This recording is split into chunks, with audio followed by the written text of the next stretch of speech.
Romo saya izin. Oke, baik, kita mulai ya. Ya. Oke, saya biasanya ini Ya. Baik Romo, terima kasih sudah meluangkan waktunya untuk saya hari ini. Jadi seperti yang sudah kita perbincangkan bahwa hari ini saya mau mewawancara IT. Terima kasih banyak karena sudah bersedia Romo. Jadi kita langsung saja di sini Romo. Saya meneliti soal semiotik analisis di kain songke, dan yang paling pertama yang saya mau tanyakan di Romo itu sebenarnya apa itu kain songke dalam tradisi masyarakat Manggarai, dan apa saja motif utama yang paling dikenal. Oke, baik.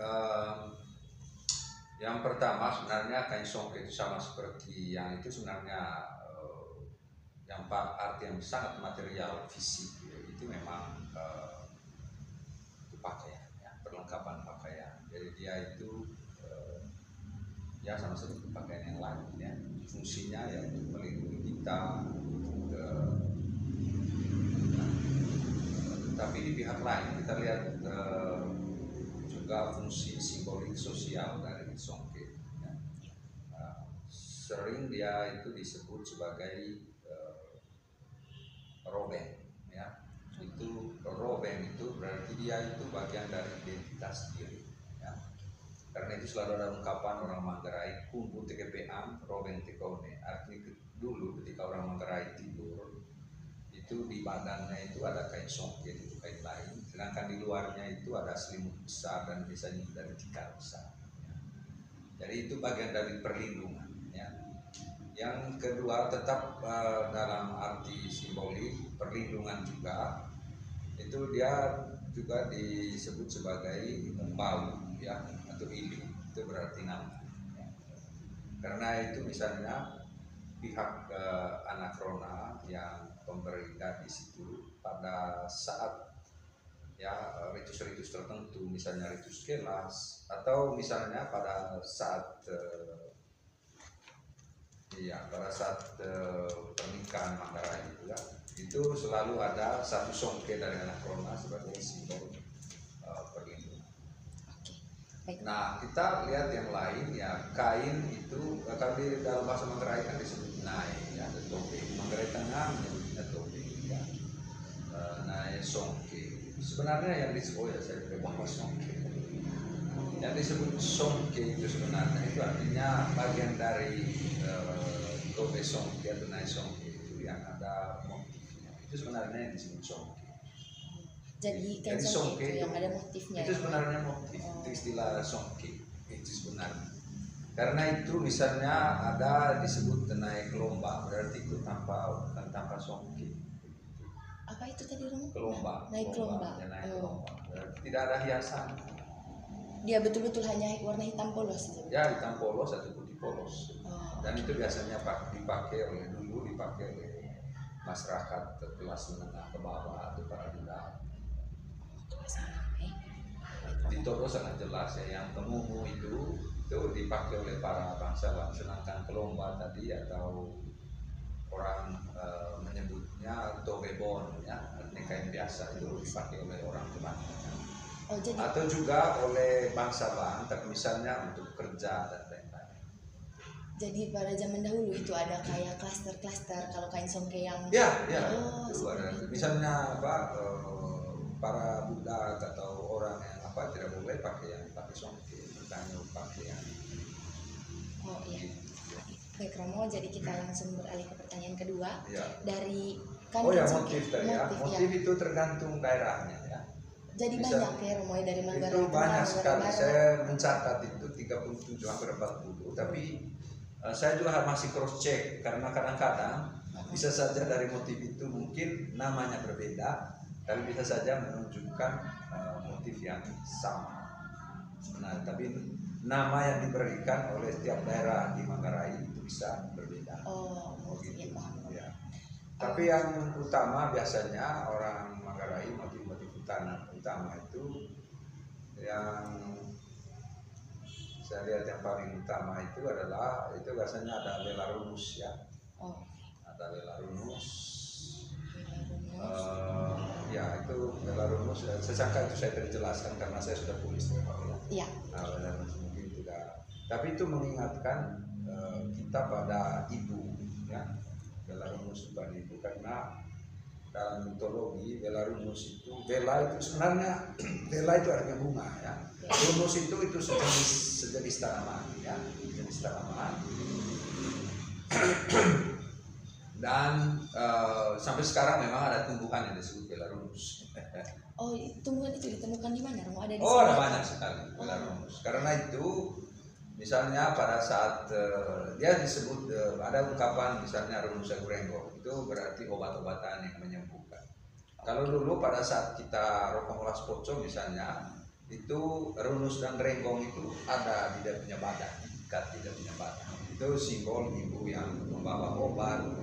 Lalu juga misalnya jagung padi diikat pada molas poco itu simbol ibu yang membawa makanan, membawa obat-obatan, pokoknya ibu yang Penyembuh dan kehidupan, itu juga kehidupan. iya itu juga gambaran kami misalnya saat kecil ya, kita menunggu kedatangan ibu itu dan ibu juga tahu personal dia berlaku seperti apa sebagai seorang ibu yang misalnya bekerja sepanjang hari di kebun, dan apa yang harus dia bawa kalau anak-anaknya misalnya datang sangat gembira menyongsong ibu ya.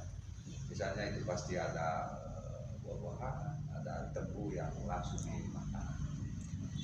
Lalu Romo, karena di sini saya kan untuk menjaga fokus penelitian, saya diminta untuk meneliti mendalam terkait dengan 5 motif. Jadi yang pertama tadi kan sudah ada Vela Runus, apalagi yang bisa saya gunakan sebagai objek penelitian? Oke, itu memang itu tadi tergantung dari daerahnya ya. Misalnya kan yang di tapi ini kita punya kan mungkin yang di tengah saja ini ya. Nagara Tengah. Ya.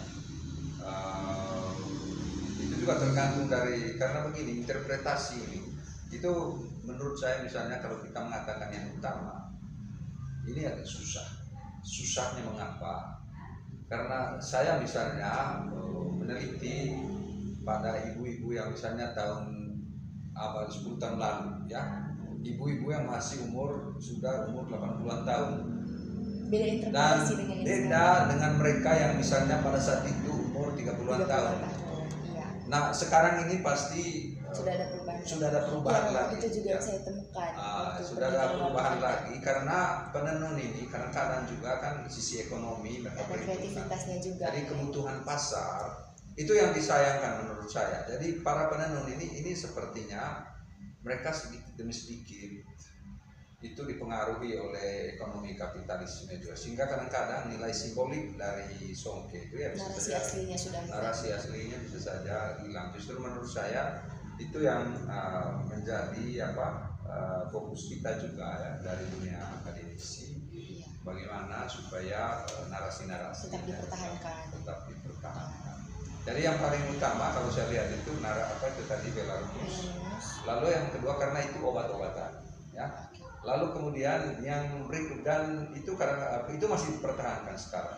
Yang agak kurang itu misalnya Baga Cupat. Itu yang Baga Cupat itu belah ketupat. Nah itu dulu selalu ada, entah dia digabungkan dengan apa. Karena memang dia itu makanan, kemudian minuman, obat-obatan, minuman, ibu yang ibu yang menatang kita masa itu. Lalu kemudian Baga Cupat, jadi lalu kemudian ada juga Bailibo ya, itu juga yang hilang. Jadi air ya, ada air. Ya. Lalu kemudian ada itu motif tala ya, tala. Wilantala itu ya, Romo, Tala ya, bintang. Oke. Bintang. Lalu yang agak besar itu mungkin itu yang disebut jog gitu ya. Oh iya. Jog ya. Walaupun memang tidak semuanya berbentuk jog ya. Tidak semua juga songke ada jog. Tapi pada umumnya jog itu menjadi sesuatu yang luar biasa karena dia simbol rumah adat ya. Simbol rumah adat, tetapi juga simbol cahaya ya, yang memang dalam tenunannya itu seperti cahaya ya. Itu yang saya temukan. Masih ada yang lain, misalnya ada matang puni. Nah itu sekarang itu ada di songke itu sebenarnya ada satu yang selalu mereka sebut itu dulu orang menyebutnya batas ya, tapi sekarang mereka pakai bahasa baru yaitu pinggir, yaitu garis yang selalu ada dari atas ya. Garis, itu beda dengan sui garis, kan? ya. Sui karena kan sui juga Ya sui macam itu. Sui juga bisa disebut sui, tapi orang Binting yang menyebutnya itu sui. Oh jadi tiap nama beda-beda, Ya, tiap daerah beda-beda namanya. kalau sui itu dia berarti gantung dengan motif. Kalau yang mereka sebut pinggir itu satu garis lain memang ya bisa disebut sui. Tapi kalau sui kan dia satu warna saja, misalnya sui itu Binting misalnya itu kuat dengan suinya. Itu mereka sebut sui gula itu.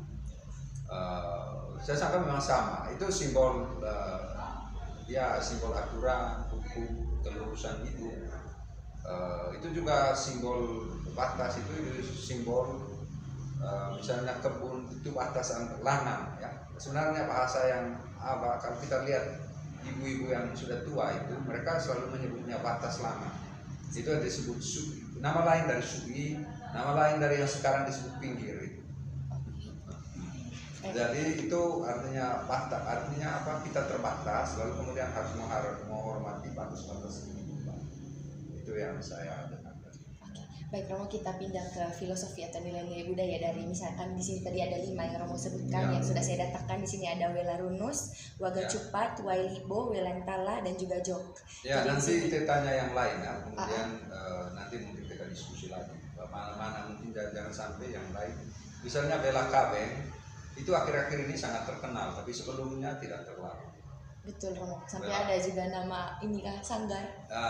Itu kan karena ada masa begitu sehingga kadang-kadang memang mempengaruhi orang juga untuk menanyakan tentang misalnya ada ketiga motif Bela Kabeng ya.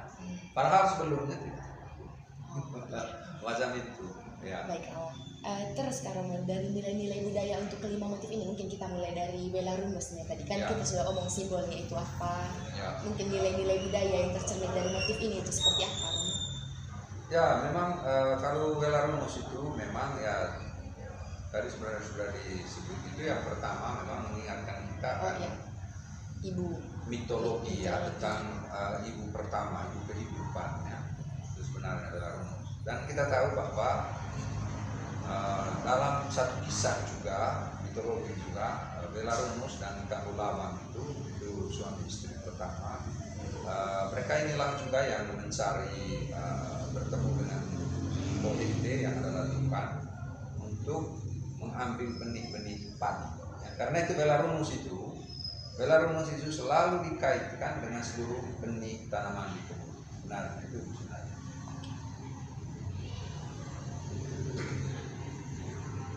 Terus terkait dengan ini ya Romo, tandanya itu kan Welarunus tadi kan dia itu tanaman.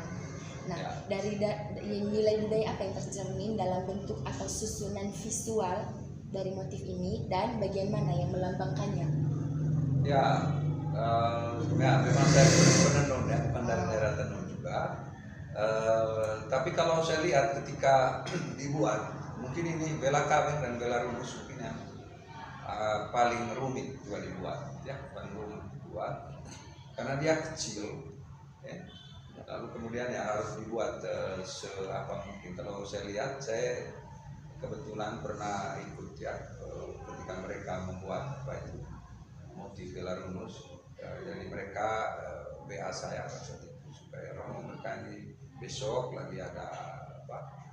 Dan memang kita ada pesan supaya kalau boleh saat kita pergi wawancara di Barang mereka sedang membuat itu. Memang kelihatannya misalnya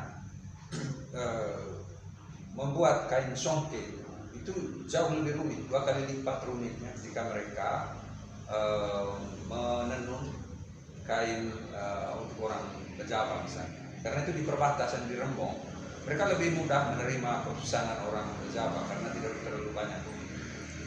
Jika harganya juga murah, 300.000 saja misalnya. Berarti kita punya konten. Kalau yang ini agak tapi justru di situ juga kita lihat satu nilai lain, yaitu nilai dari pengorbanan ya. Itu justru itu nilai-nilai itu yang mau ditanamkan oleh si Welarunus ya. Nilai pengorbanan, nilai kerja keras, nilai keterbukaan. detail. Seperti seorang ibu, dia kerja hal-hal kecil banyak, tapi juga menuntut keuletan, ketelitian. Itu kira-kira nilai yang ditanam. Baik Romo, terus terkait dengan adat Manggarai, pada upacara atau situasi seperti apa motif Vela Runus ini digunakan dan nilai apa yang ditugaskan, nilai budaya dari situasi yang di dalam motif ini? Ya, Vela Runus ini memang sekarang kan ada upaya, kalau saya lihat, untuk membeda-bedakan ya pemakaian songke itu. Sebenarnya kalau secara tradisional sebagian besar orang Manggarai tidak pernah membedakan, kecuali satu. Karena saya tanyakan, satu yang membedakan antara laki-laki dan perempuan, yaitu ukuran songkenya dan ukuran motifnya. Kalau laki-laki itu ukuran motif dan songkenya lebih besar, maka jadi motif yang sama. Untuk laki-laki biasanya lebih besar dan untuk perempuan biasanya lebih kecil. Itu aja. Begitu. Kadang-kadang yang kecil itu untuk perempuan itu bisa dipakai oleh laki-laki juga, misalnya anak SD atau SMP. Jadi motif perempuan dan laki-laki itu sama saja. Ya, kalau sebagian besar saja. yang saya itu, kecuali tadi ada beberapa, mungkin saya lihat catatan, memang di beberapa tempat, misalnya di Balibo tadi pada umumnya dipakai oleh perempuan. Kalau saya lihat di daerah Nangke Majo. Tapi hanya mereka itu saja yang jawaban begitu. Yang lain itu mereka bilang, kami tidak terlalu ada sejak awal. Kalau di daerah lain kan tenunan memang ada beda laki-laki dan perempuan. Nah, pada umumnya jog, kemudian Vela Runus itu dipakai dalam upacara ritus besar. Kalau misalnya hanya sekedar dan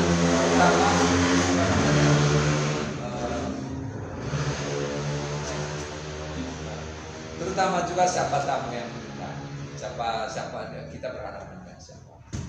Jadi selain ritusnya yang besar, juga tamu yang hadir. Kalau tamunya orang terhormat, ya dengan itu juga memakai motif yang misalnya motif Vela Runus, motif utama. Seperti jok misalnya. Penyambutan tamu. Jok itu biasanya kalau motif, karena ada songke yang misalnya tanpa jok. Ya. Tapi kalau misalnya ritus besar, itu harus songke jok. Entah motif di dalamnya, motif Vela Runus memang kalau dulu misalnya memang pilihannya seperti itu, dia pilihan utama. Kalau dulu, kalau sekarang kan saya lihat ya kadang-kadang, kalau saya lihat yang sekarang Vela Runus itu macam digeser dengan Vela KB. Iya, lebih banyak penggemar Vela KB. Orang, saya tidak tahu 10 atau 20 tahun terakhir. Saya tidak tahu mengapa, tapi sebenarnya dari segi simbolik itu sebenarnya Vela Runus itu jauh lebih di atas. Nah, itu yang saya dapat misalnya ketika tahun 2010-an, tahun 2000-an atau 90-an, saya berhadapan dengan ibu-ibu yang jauh lebih tua, ya, di dalam wawancara. Kalau yang terakhir ini ya, karena itu tadi pengaruh pasar. Jadi ada pergeseran nilai. Ada pergeseran dalam pemilihan motif. Ya. Seperti itu, motifnya sudah tidak seperti dulu lagi, narasinya juga tidak dipertahankan karena nilai ekonomis itu. Ya, nilai ekonomis itu. Begitu juga misalnya sebutan, ya, misalnya dulu disebut langang atau batas, misalnya untuk sugi atau sugi. Sekarang mereka sebut saja pinggir. Itu kan bukan bahasa Manggarai. Iya. Pinggir artinya yang paling pinggir, ya, macam itu. Pinggir ada satu tatanan motif itu, macam itu. Itu sebutan-sebutan mereka. Atau kadang-kadang misalnya baga cupat. Nah, baga cupat ini kan mereka sebut sekarang dengan ruit. Ya, misalnya sebutan macam begitu. Kadang-kadang baga cupat itu mereka sebut juga sebagai mata manuk. Jadi motif yang sama yang buat begini. Padahal dulu motif mata manuk memang lain dia, bukan macam kalau yang baga cupat itu. Kamu lihat mengapa mereka sebut ruit? Karena itu kan orang biasa main kartu sekarang dan ada yang warna ruit itu. Betul. Begitu. Sudah modernisasi sekali. Iya, itu juga yang saya sendiri yang tidak terlalu tahu bukan daerah itu, sehingga kadang-kadang saya juga agak awalnya tidak mengerti juga. Ya, tapi menurut Romo dari beberapa tempat menenun di Manggarai kan ada Cibal, Ya. ada Lambaleda, ada Lambaleda dibagi lagi ya. Oh, iya. Lalu ada Ruis. Yes, itu kalau Romo dari kota-kota atau daerah-daerah itu maksudnya. Ya. Daerah mana yang masih mempertahankan sekali narasi asli dari Pada umumnya memang mereka struktur dasarnya mereka pertahankan. Tapi soal motif yang kecil-kecil dan lain-lain itu ya tergantung, atau warna kan itu tergantung kemauan pasar. Misalnya warna biru ya gula itu kan tidak ada dalam, bukan tidak ada, tapi atau warna hijau memang kita warna hijau dan apa itu ada juga dalam budaya, tetapi bukan warna yang sejak awal memang untuk songke. Baik Romo, kalau dilihat-lihat dari tadi ini kita punya motif-motif dalam orang di daerah Manggarai selalu terhubung dengan alam kan Romo? Ya memang betul, dia ada dua saja, flora, fauna, dan objek alam. Terus pertanyaannya Romo, unsur-unsur alam apa saja yang menjadi dasar dari bentuk motif dan bagaimana hubungan manusia dan alam itu dipahami secara turun-temurun? Ya, jadi sebenarnya begini, songke ini kan seperti yang buku Tempar yang Cantika pinjam itu ya, menurut Philip Smith. Dari budaya itu kan sebuah teks ya, sebuah buku kan. Jadi teks itu dari kata textus, textere yang artinya menenun. Jadi sebenarnya ketika kita menenun itu kita menulis. Menulis apa? Menulis pengalaman kita, dan pengalaman yang sangat dekat dengan kita adalah relasi dengan sesama dan relasi dengan alam. Apalagi untuk orang Manggarai, memang konsepnya tentang alam itu sudah sangat dekat, yang disebut punya kalau itu ya, dengan baru bate kaeng, golo bate loto, ya, sompang bate taku, kemudian ada bunga bate dua, bal bate tiku. Jadi semuanya itu dekat dengan alam. Ketika mereka menyebut tadi misalnya bunga bate dua, maka di sana mereka sudah ingat akan benih padi, benih jagung, dan serentak dengan itu, di balik itu mereka ingat dengan bela kudus. Nah, begitu. Kan begitu. Jadi alam itu kan untuk orang Manggarai ya, mereka melihatnya sebagai ibu. Ya, sebagai ibu. Nah, kebun itu ya dilihat sebagai sebuah rahim ya. Baik Romo, mungkin untuk mempersingkat ini pertanyaannya kita uraikan semua saja. Sisanya motif ini, 4 motif ini tadi ada Waga Cupat, Walibo, Welantala, dan juga Jok. Bisa dijelaskan secara umum sejarah. Ya, Waga Cupat itu kan makanan ya, simbol makanan, mosenanya. Ya, jadi yang menghidupkan nafas.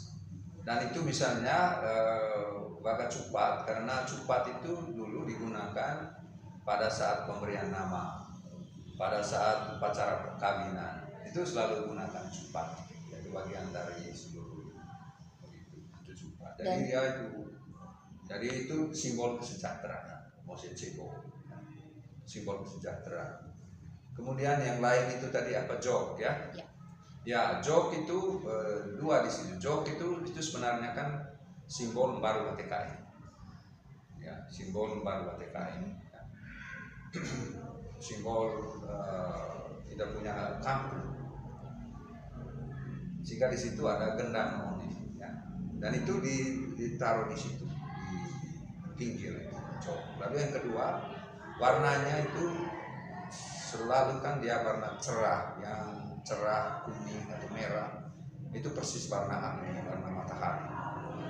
Jadi dia itu simbol terang kehidupan, simbol terang kehidupan.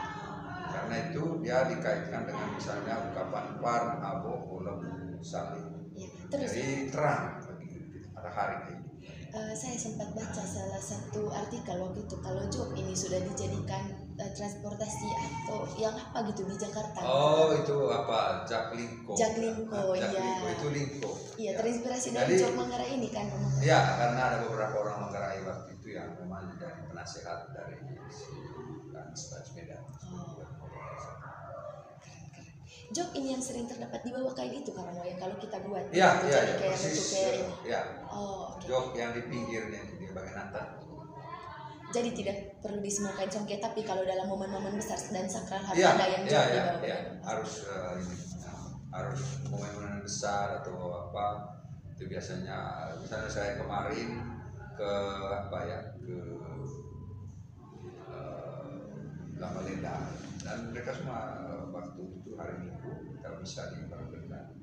Pada umumnya mereka semua besok. Ya, karena baru pun tidak ritus, tapi mereka lihat itu momen luar biasa. Oh, untuk pertama kalinya mereka punya baru gendang pada bisa kayak gitu. Apalagi kalau ritus, misalnya ritus songkolokap itu wajib pakai jok, bisa. Apakah motif jok ini juga terhubung dengan alam secara tidak langsung? Ya, karena itu kan dia kan simbol ya kosmos persisnya, itu kan simbol matahari, kan? Cahaya. Oh iya betul. Ya. Cahaya itu juga secara simbolik karena alam itu oleh orang Manggarai dilihat sebagai cahaya secara keseluruhan. Lingkungan hidup itu dilihat sebagai hukum aturan ya. Karena itu dia disebut sebagai cahaya hidup walaupun memang dia bukan matahari, bukan bulan dan lain-lain, tapi seluruh kehidupan itu misalnya kampung dengan seluruh tatanannya itu bisa menjadi terang bagi seseorang. Seorang yang ada di kampung misalnya itu berbeda dengan orang yang hidup di hutan karena dia mengalami peradaban, ya, ada aturan, ada struktur, dia diajar itu tata krama, hospitalitas dan seterusnya. Dalam arti itu jok itu berarti dia menjadi terang kehidupan. Baik Romo, di motif yang keempat ini ada Wailibo. Ya, Wailibo itu bagaimana motifnya? Karena memang dia bentuk agak bulat sedikit macam itu, tapi selalu di luarnya ada ini. Itu yang paling banyak, dulu cukup banyak, tetapi yang paling banyak yang masih mempertahankan itu saya sangka di Satramese ya. Di Cibat juga mereka mengenalnya Wailibo, tapi mungkin dengan sebutan lain. Itu memang air kehidupan, itu tidak ada tawar menawar. Jadi kalau dilihat tadi antara cahaya dan air itu simbol memang relasi alam ya. Jadi untuk orang Manggarai dalam konsep ekologi mereka itu Baibate salah satu yang sampai sekarang misalnya kita waktu ritus penting atau ritus songkolokap itu ada baron di situ ya, pergi mengundang roh. Tapi yang paling besar untuk orang Manggarai air itu adalah jiwa kita, jiwa ya, jiwa untuk orang Manggarai jiwa. Karena itu ibu-ibu dulu sebelum mereka hamil biasanya mereka mimpi menimba air. Dan air itu dilihat sebagai jiwa dari anak yang akan dikandung. Jadi dia belum hamil. Karena itu waktu dia melahirkan air ketuban itu oleh mereka dilihat sebagai jiwa dari anak.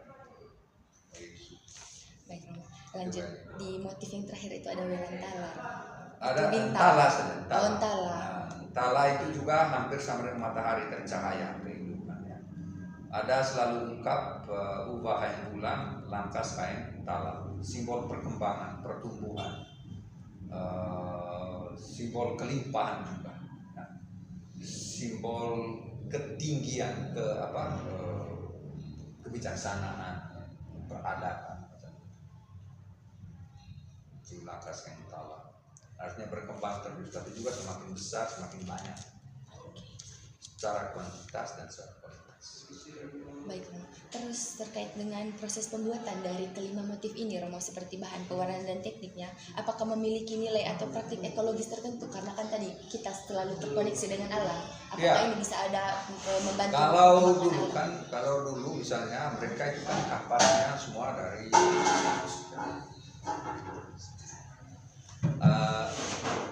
kalau dulu kan semuanya itu dibuat sendiri.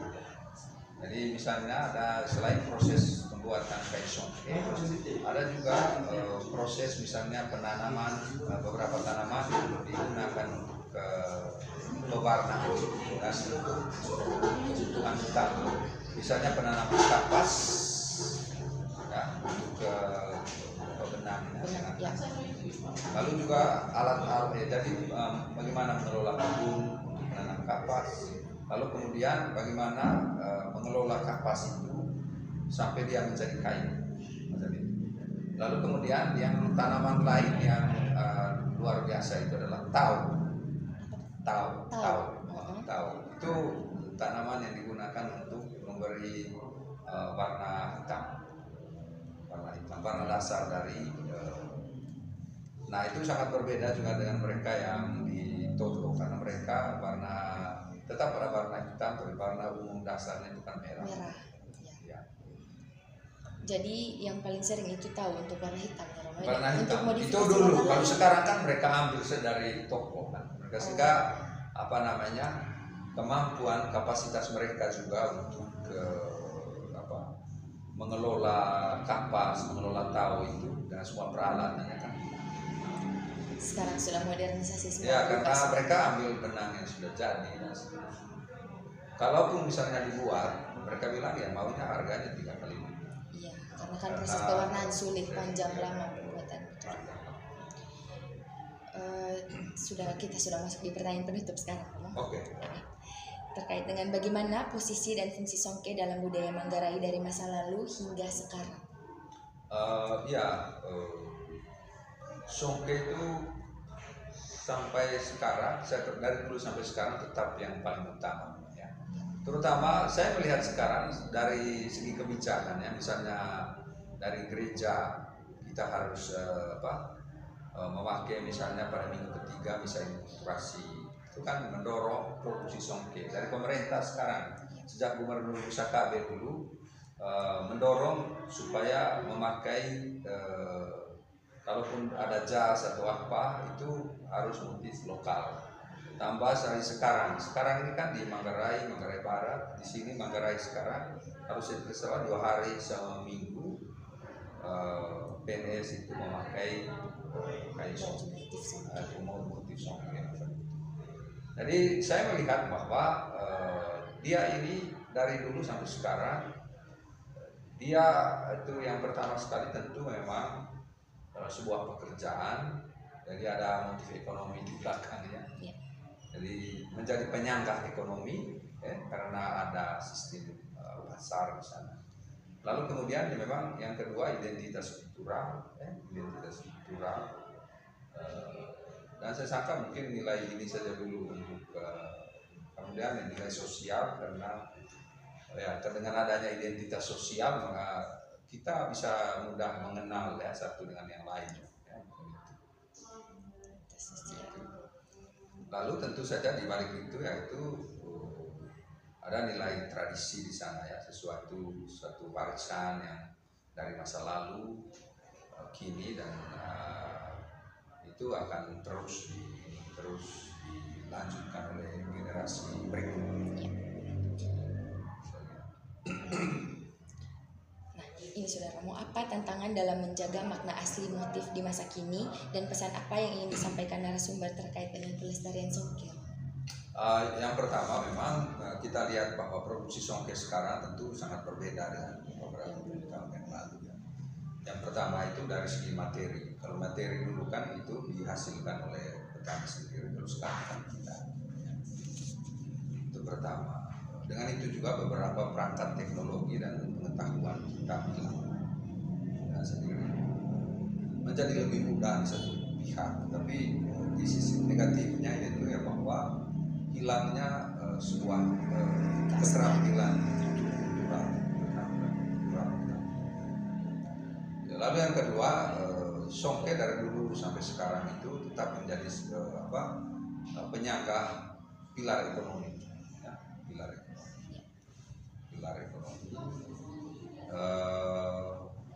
Tetapi tantangannya ialah bahwa kadang-kadang pasar yang menentukan seluruh motif, seluruh kerangka berpikir dalam memproduksi Songke. Jadi bukan lagi nilai yang diwaris, misalnya dalam penentuan motif. Ada sebenarnya motif utama yang harus dipertahankan karena narasi simboliknya itu sangat besar, ya. Boleh katakan narasi semantik, ya. Itu sangat besar. Tapi misalnya dengan Belarus tadi, kalau kita lihat fakta misalnya antara Belarus dan Bela Kaleng dalam 10 tahun terakhir, orang akan lebih memilih Bela Kaleng. Mengapa? Mungkin karena narasi tentang bela KW ya di blow up, dan kemudian mungkin ada beberapa institusi yang bernama itu akhirnya dia menjadi sangat terkenal. Lalu tantangan berikutnya ya jelas memang sekarang generasi muda ini Songke ini kelihatannya juga dilihat sebagai satu pekerjaan yang dihindari sama dengan petani. Jadi cukuplah kami yang mereka melihat bahwa kerja Songke itu menyengsarakan juga, ya macam itu.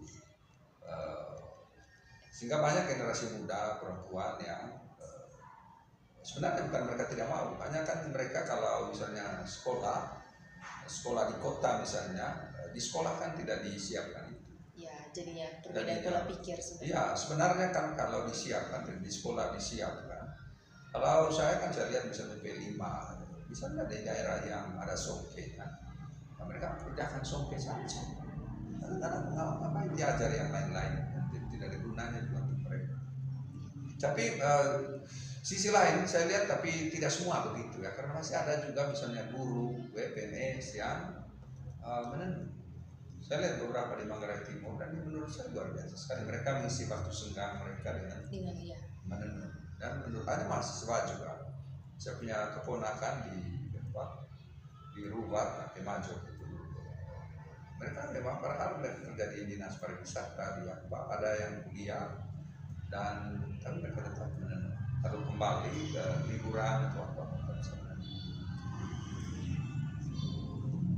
Tantangan lain itu adalah tantangan industrialisasi yang sekarang ada perusahaan yang tantangan hak paten ya, karena ada orang yang mengambil kita punya motif ya. Oh iya itu, makanya mereka minta supaya didaftarkan langsung ke Haki ya. Iya, ambil lalu problemnya begini, bukan hanya itu, karena kalau misalnya orang Manggarai yang urus misalnya mesin untuk memproduksi kain Songke yang dihasilkan di mesin industri itu kan apakah boleh atau tidak, kan dia juga punya hak. Begitu, itu menurut saya diskusinya menjadi sangat panjang. Iya. Itu saya beberapa hal ya. Ya, baik Romo, jadi sekian ya, wawancara yang terima kita kasih. hari ini. Terima kasih banyak Romo Oke, sudah membantu sama-sama. saya, sudah menjawab semua pertanyaan yang Oke, sangat banyak ini. karena nanti ada beberapa yang lain tidak jelas bisa di. Iya Romo, minta bantuan nanti saya tetap Romo ya, kontak sama itu Romo ya. Ya. Romo mungkin bisa kita ambil foto bersama? Oh iya, boleh. Mungkin dengan saya punya saja. Bagaimana apanya Romo? Oh iya. Oke, silakan. Oke, jangan dilihat. Oke. Ini Songke ya. Ganti Romo ya. Oh iya, oke. Hidupkan Songke. Hidupkan Songke ya, FIFA forever. Oke. Terima kasih ya. Terima kasih banyak Romo. Sama-sama. Sukses ya. Amin. Terima kasih banyak Romo. Ya, sama-sama. Sehat selalu Romo, permisi. Ya, saya juga mau ke atas ada Oh iya. pelatihan roda. Oh yang untuk sanggar ini Romo ya? Iya. Iya sudah Romo. Kami permisi dulu Romo. Oke. Permisi.